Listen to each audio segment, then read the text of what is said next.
Leoric's cloak kept me warm and dry. Breathing in his scent calmed me a little. Though I'd spent the ride plotting how I might escape him, I wanted him back. He was the rarity my curiosity craved, a life stretched far beyond mine. Sitting with him in our cottage, I'd made a kaleidoscope man of him, dazzling myself with shifting impressions of who he truly was and what the world became around him. I liked his voice, his laugh, the amusement ever present in his eyes. Nearby, a horse whinnied restlessly. Curling my knees to my chest, I flattened myself beneath the ferns and hazel and listened.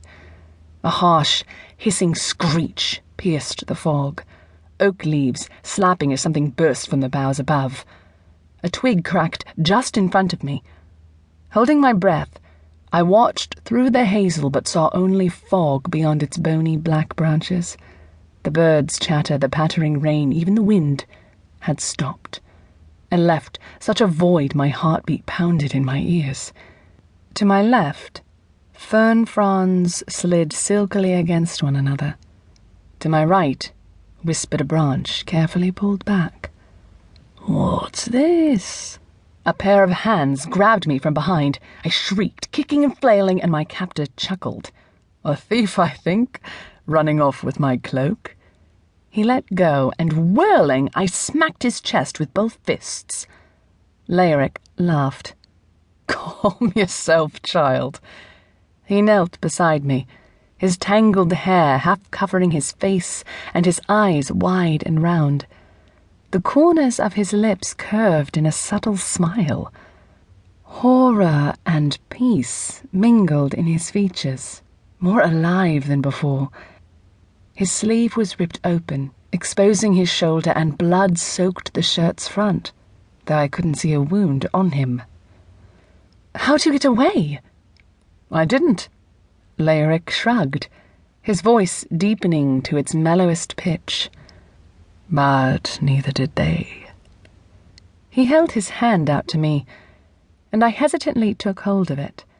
Pulling me up as he rose, he drew the short sword tucked under his belt and held it across his palms. I looked at the sword, then into his face. His smile broadened. Stooping slightly, he stretched the sword toward me and bowed his chin. "A gift, my lady, from our unfortunate acquaintance, the illicit toll-taker. Generous to the end, he left a bit of himself with it as well." Leoric wiped the blade with the only clean edge of his shirt and presented it to me again. Trembling, my hands hovered above the weapon. "Here." He put the sword's leather-wrapped hilt in my palm. "It's yours now, child." He smirked. "If you can carry it." A simple sword.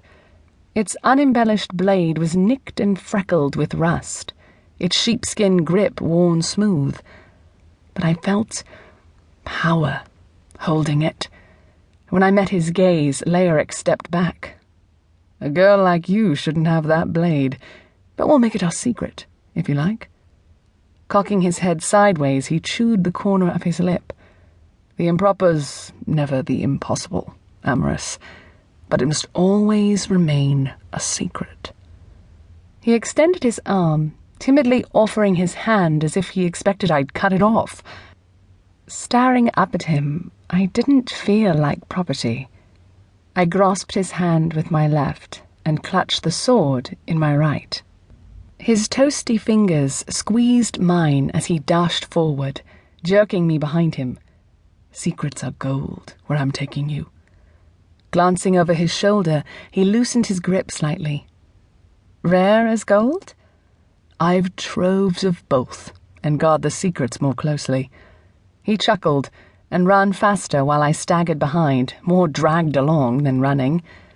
"Trust me always, child, but be wary of the others. Our secrets must be our own." Secrets are seldom good, and those deepest buried, darkest of all.